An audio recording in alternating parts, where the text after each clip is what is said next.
Hello, Namaskar, and welcome to StudyIQ, my dear friends. I am Prashant Mavani. Today is 24th March 2020. Day is Tuesday. On our table, we have many important articles. The first editorial that we are going to go through is this one, Lockdown and Beyond. It's about lockdown and coronavirus. Then we are going to talk about this one, the Maoist Trap. It's about this attack that took place day before yesterday. Then we have this article, and this article. All these three articles are about coronavirus, and the last one that we are going to talk about is for a new generation of heroes in court. This one is about judges, right? So let's crack on. But before that, I would like to introduce all of you to our pen drive and tablet courses, which are available for various different competitive exams. Dear friends, our pen drive and tablet courses are designed by best faculties of our country. And with the help of our pen drive and tablet courses, there are thousands of students out there. They have cracked various different competitive exams. To find out more about it, do check out StudyIQ.com. If you have any further question, queries, doubts, then you can give us a call on the numbers that you can see on your screen. If you want to download the PDF of today's lecture, please do check out my Telegram channel. If you want to get in touch with me, want to send your greetings, messages, etc., then you can use my this Facebook page. You can send me messages on my Facebook page, and please make sure that you share these lectures with other students. If you have learned something from today's discussion, then hit the like button, and please don't forget to subscribe to our YouTube channel. So dear friends, lockdown and beyond. At present, our whole nation is in a state of lockdown, and it is extremely important that we stay in this situation for at least, I would say, next 1 week or more than that. It all depends on the government. That if government if government feels like we need a few more days of lockdown, then we should definitely support government. At present, we can see Section 144 of CRPC, Epidemic Diseases Act 1897, a few acts of Indian Penal Code. All these things are in an active mode, because we want to have a proper lockdown, and it is very important because the main goal of this lockdown is to make sure that this transmission curve flattens. What is happening at present is that, just imagine this is a graph here, right, and this is a tipping point. Let's imagine that this is a tipping point of this virus. So what is happening at present is that gradually, right, very slowly, this line is it's gradually moving up, right? And once it will hit this tipping point, then there will be no return ticket. Then after that, the growth will be radical. It will skyrocket. The numbers will shoot up, and we don't want our country to reach here. So it is important that we maintain this lockdown, and we want to flatten this growth, and eventually our goal will be to take it on the downside and stop it altogether as early as possible. This lockdown also, cuts that it breaks down that particular chain. Apart from that, it will reduce this burden on our health system, and I don't think so there is any country in this world that has that capacity to handle this many cases overnight. So it is important that we don't flood our health system with number of patients. So lockdown is important for that reason as well. At the same time, it is extremely important for the government as well to make sure that people get a regular supply of food as well as medicines and other essential items. I would say internet, very important, right? People will not just about being updated, but apart from that, people will be busy as well. They can watch series and videos and so many things, films. So this will keep them entertained, and it will keep them indoors, right? So it is important. Then electricity and other things, this sort of things are again important. So all these basic necessities, basic things should be available easily. I'm sure we are going to find a little bit of struggle with the food, vegetables and other things, but it should not create that big panic. Government should inform, and it's not just about informing. Practically, people should see some sort of food supply and things, So it is extremely important, and for all those companies like FMCG companies, if you are following this daily financial news analysis, Then FMCG companies have said that they have enough raw materials. So as far as production of this soap, oil, and other necessary items, these things means production of these items is not going to be a big problem for FMCG companies. So this is a good news. So supply is again important. Government has to make sure that all these items are available in the nearest store. At the same time, government has to provide some sort of support as well. When I say some sort of, to be very specific, fund transfer, or I would say money transfer, is important for particularly for those vulnerable section of our society who are engaged in organized sector, and we have data of all these people via Aadhaar and other sources. It is easy to compile a list. There are somewhere around like 12 crore, I would say, houses are there. They would need a little bit of support. We are going to talk about that thing as well in next article. Or not next one exactly, but there are a few articles. So we are going to talk about this thing in detail. So yes, food supply, money supply, all these things will be important. At the same time, government has to provide a stimulus for economy as well. And one of the most important thing, the bigger challenge is going to be testing people, right? That's what China, South Korea, and Singapore, we can learn so many things from these three countries. Let me write it down here for your sake. China, South Korea, and Singapore. These nations, what they did, they have tested so many people. They did this medical test of people to check whether they have got corona or not, coronavirus. And those people who were affected by it, they were quarantined. Those people who were not, they were told to stay indoors. So testing is going to be a bit of problem. But yesterday, remember, we were talking about this news item that IIT Delhi has came out with this cheaper version of this. They have found a new way to find or a new method of testing people. So this Pune laboratory, once this particular new test will get a green signal from Pune laboratory, from virology institution, then we can use this item and we can test as many people as possible. So this is again a very important, but this is going to be a big challenge for our country. Now let's talk about this another topic before we talk about coronavirus. So this one is about this news item that we were talking about yesterday. Remember that 17 security personnel are killed by this Maoist attack, are killed in this Maoist attack, and they are killed by this Maoist, and there are 15 who are injured and 2 are critically, they are in critical condition, they are critically injured.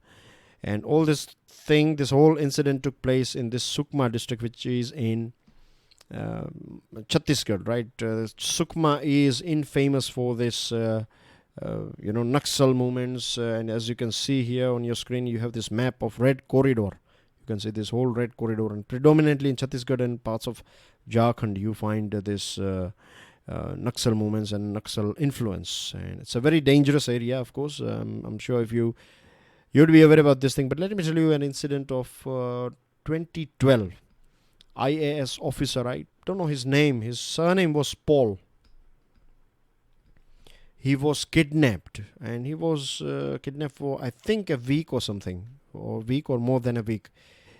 He was kidnapped by this Naxal. So even if you are a collector, right, these people for Maoist, it's not a big deal for them to do this sort of things. And this whole thing means, of course, inquiries will take place, and we will get some more updates about this thing. But there was an intelligence about this Maoist movement, that there was a big gathering of this Maoist people, and this was the main reason why that nearly 500 security personnel, they were out there, they were patrolling, comprising this security forces, district reserve guards, special task force, and other personnel. Together there were some 500. But then as well, these Maoists, they have killed 17 people because it was a trap, I think, so far what we know. It's said that there was a trap. That's what they created, a sort of bait and trap. So for some strange reason, this 400 personnel were separated from this 100 personnel, and this 100 personnel were attacked. This attack took place for this gunfiring, lasted for some 5.5 hours, And there are big questions. The question is that was there a leadership or assessment issue? 400 personnel, they were not that far from this 100 personnel. So why they never rushed? Then communication breakdown was there, supervision breakdown was there. We don't know. Inquiries will take place, and then we will come to know about the reality. And it is also significant that out of this 17 deaths, 13 where this local, the earlier on they used to be Maoist, but they have surrendered, and now they are helping the government. They are helping us to hunt down this other Maoist. But 13 of them have passed away, and it is unfortunate that many of them bled to death waiting for assistance. So there are lots of questions, and I'm sure there are lots of answers. We have to search answers. And Maoists, the sad thing, or you can say we have to be very careful about this thing, that Maoists are getting more and more better in this sort of attacks. They are getting smarter, and this is a matter of concern, and as well as this is a big security threat for our country. Then let's talk about coronavirus. This one is going to be on economical side, tragedy of the commons. Remember this terminology or this phrase. Now, as far as this virus is concerned, or the health side is concerned, it's going to be non-discriminatory, isn't it? It can affect a president as well as a layman. But as far as the economy is concerned, of course, it's going to hurt every one of us, but there are few people who are going to get affected very badly. Few of us will be able to survive a little bit longer, and there are a few sections they will not get that much affected. So this is a reality. But the thing is, if we can, this whole coronavirus incident has shook the world. UK's finance minister, and I have a question for you. Question number 1. Can you give me the name of the finance minister of UK? He was in news as well a few months ago. And second question is, one of his relative is living in India, and that relative is very famous person. So can you give me the name of that person as well? So these are 2 questions of today. I'm going to ask one more question a bit later on. So UK's finance minister unveiled the biggest economic recovery package in history. USA declared a big package, $1 trillion economic recovery package. Germany is offering unlimited government financing. France, Spain, Italy, Netherlands, all these countries are declaring big packages. And of course, India is also going to declare a big package. We have to. We don't have any choice. How big is going to be? We're going to talk about it in a minute. Now, the thing is, just to see here, in just 2 weeks' time, America has lost highest number of jobs, right, in their recorded history. And these big economies, they are not just going to slow down, they are going to enter into a zone of negative growth. Economic devastation will be much more painful and longer than the health impact. Finance Minister Nirmala Sitharaman headed task force has been designed by our Prime Minister, and she's going to come out with a press conference very soon. As we are speaking now, I'm sure within half an hour or something, she's going to come out. The time I'm recording this lecture is afternoon of Tuesday. So, restaurants, automotive sector, there are so many sectors, right? They are devastated because of this lockdown, because of this coronavirus. And in this article, this writer is, with the help of this former finance minister, P. Chidambaram, this writer is, he's basically explaining us few things that we need to do. The package size, different areas, how we are going to get money and things like that. So basically there are 4 pillars. Providing a safety net for the affected, giving money, other help. Then you have disruption in real economy, addressing that thing.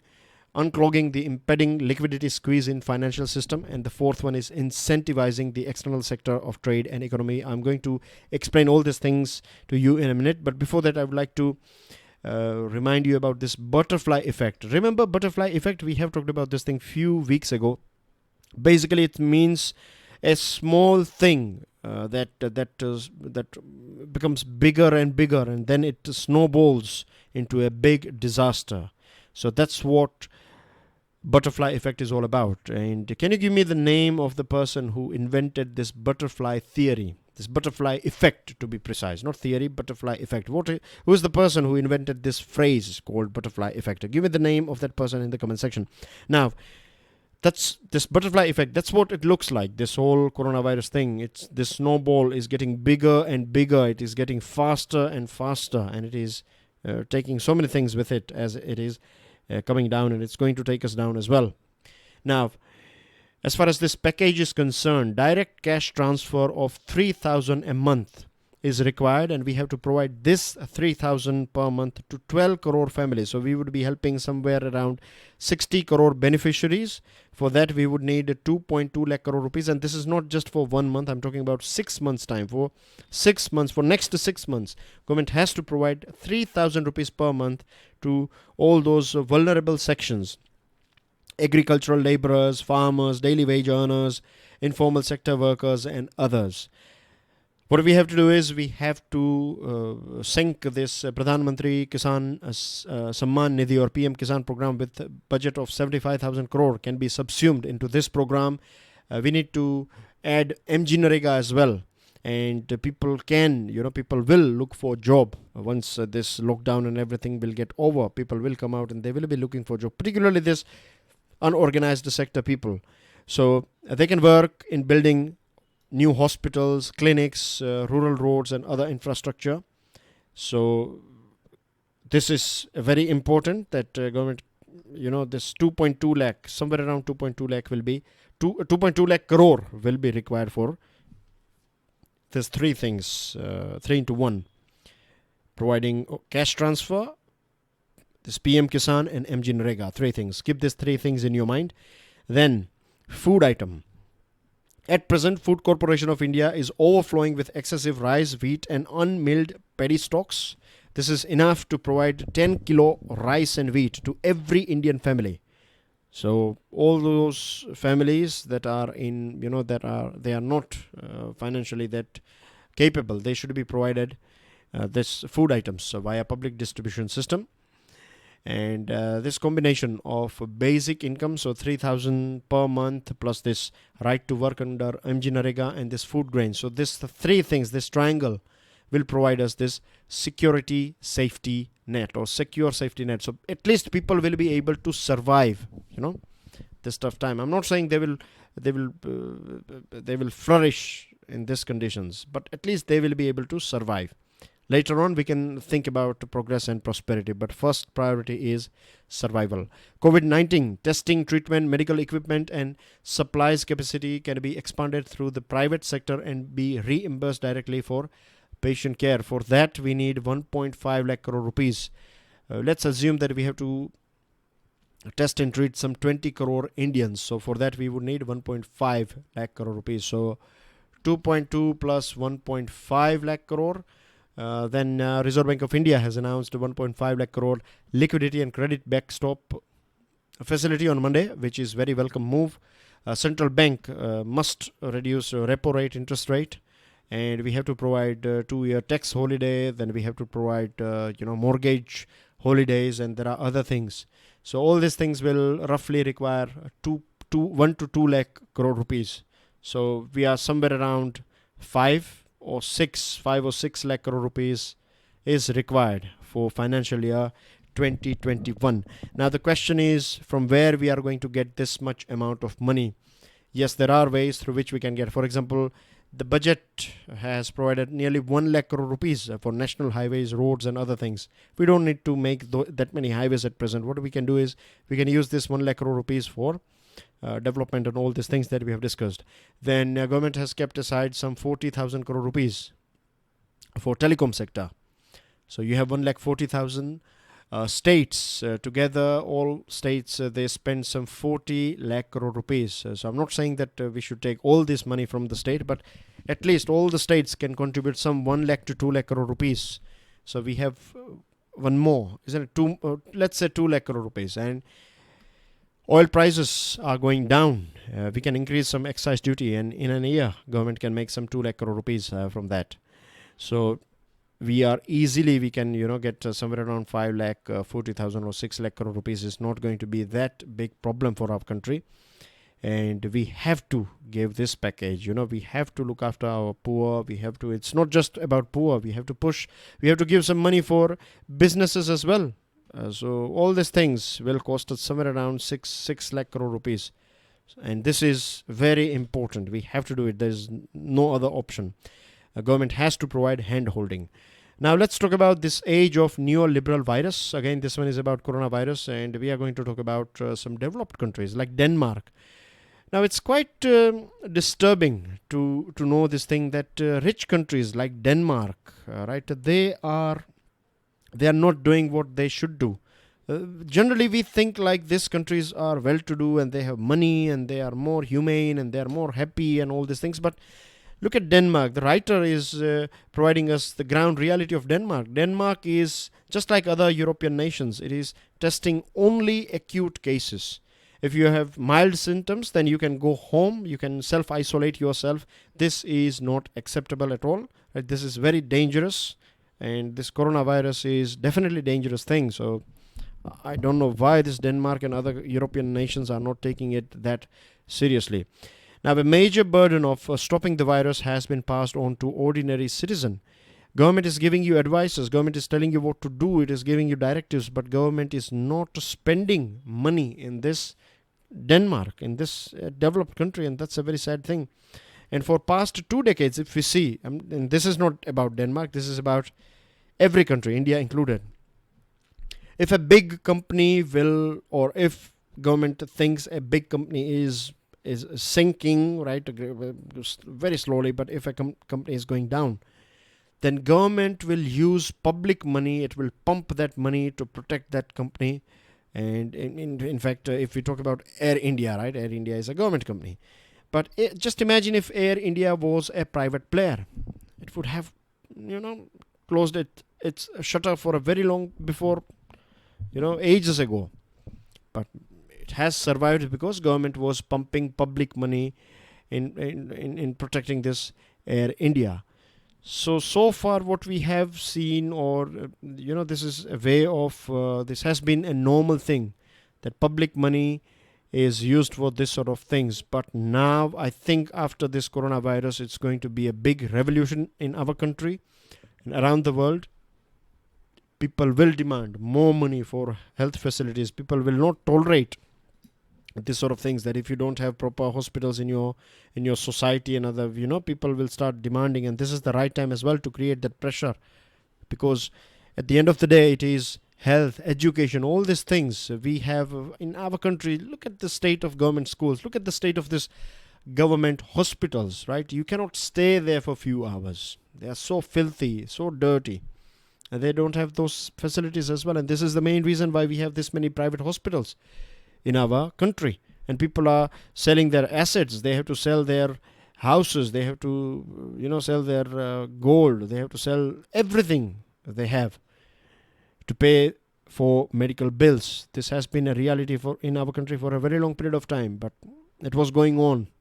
But now this is the right time that people should, once everything is okay, once we are back to normal, then we should take it, and we should make sure that government spends good money after health facilities, so that not just about this sort of thing, but in future as well, if there is any sort of emergency, then at least we should have enough things through which we can save lives. Buffering the national economy is necessary, but there are two main problems. Most of this money is not being strictly earmarked to preserve jobs.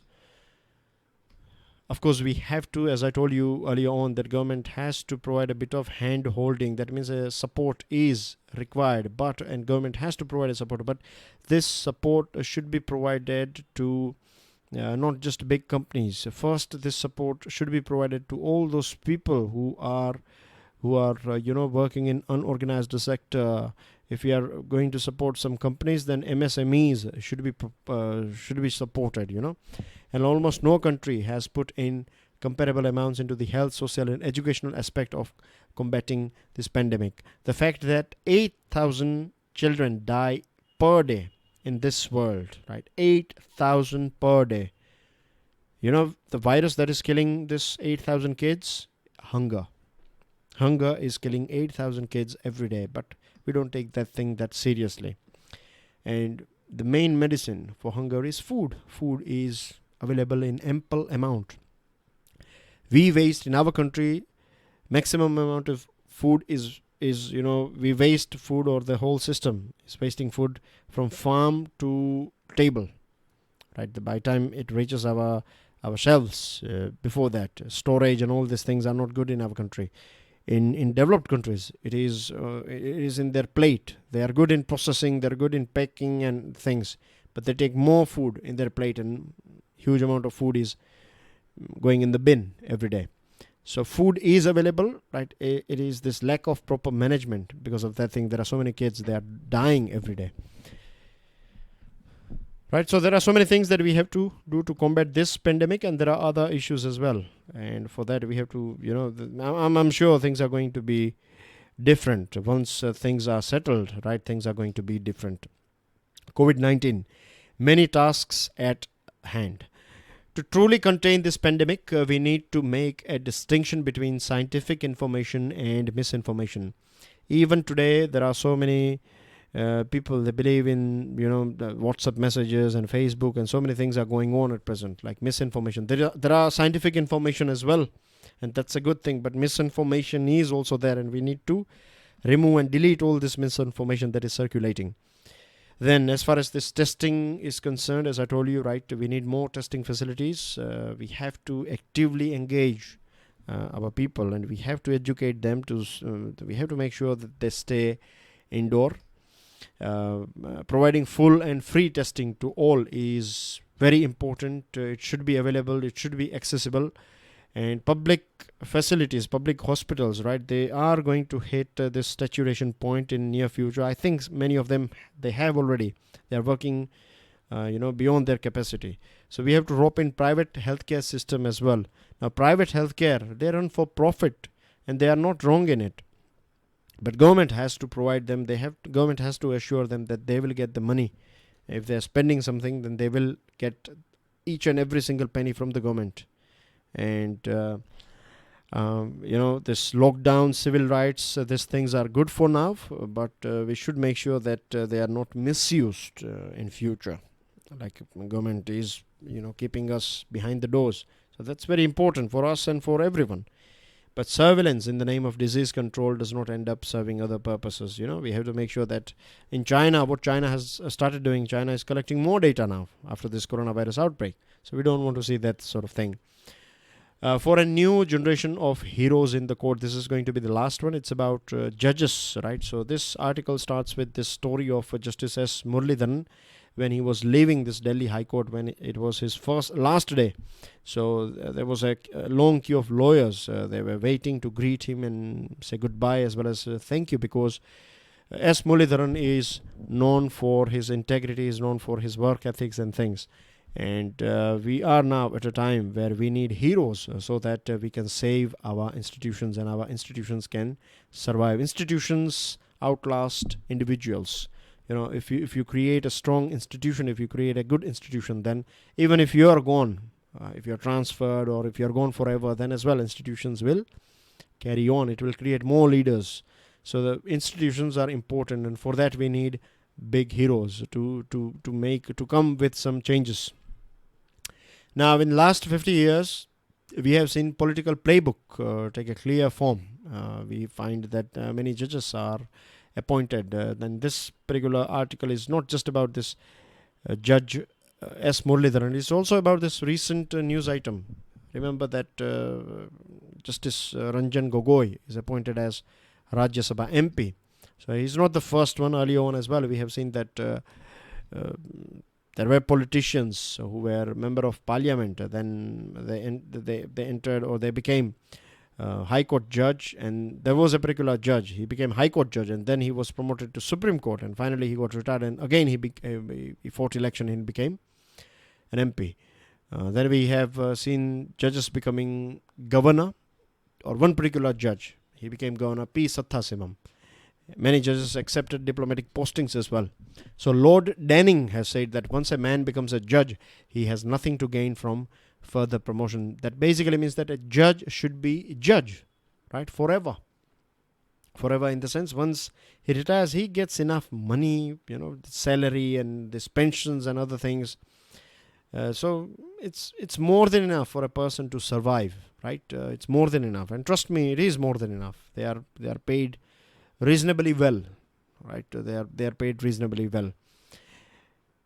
Now the thing is, we have seen this sort of cases, but we have thousands and thousands of judges, right? And it would be unfair to overlook hundreds of others who have slogged for judiciary with no other motive. They have stayed with judiciary after retirement. They took nothing. They were just retired judges, and that's it.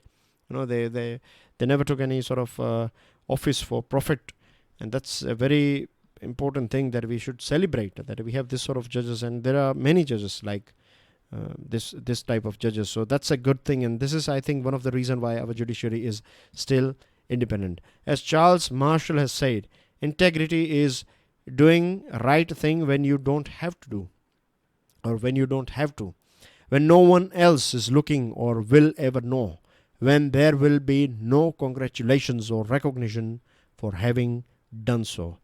That's what integrity is all about. When everyone is looking at you and then you are feeding someone, that's a show off. That's a fake thing. Integrity is when no one is there, right? You are walking down a street and you see someone who is not having shawl or not having something to wear, and if you are providing that person without anyone watching, without anyone knowing if you are helping, that's integrity, right? That's a very good example of integrity. And the two true stars of our India's justice system are those unsung judges. We don't know their names, we don't know their faces, we don't recognize them with from their face, but they are the ones who have worked tirelessly for this many years, and they're still working to deliver justice, and that's one of the most important things that we should celebrate. And that's everything in today's discussion, dear friends. Thank you very much for watching this video. I'll see you soon with daily financial news analysis, and today's video was rescheduled, so I'm sorry that it is a bit late, but tomorrow I will try to be with you as early as possible. So stay safe, enjoy your lockdown, and stay with your family, and God bless you all. Use your time wisely, right? Jai Hind.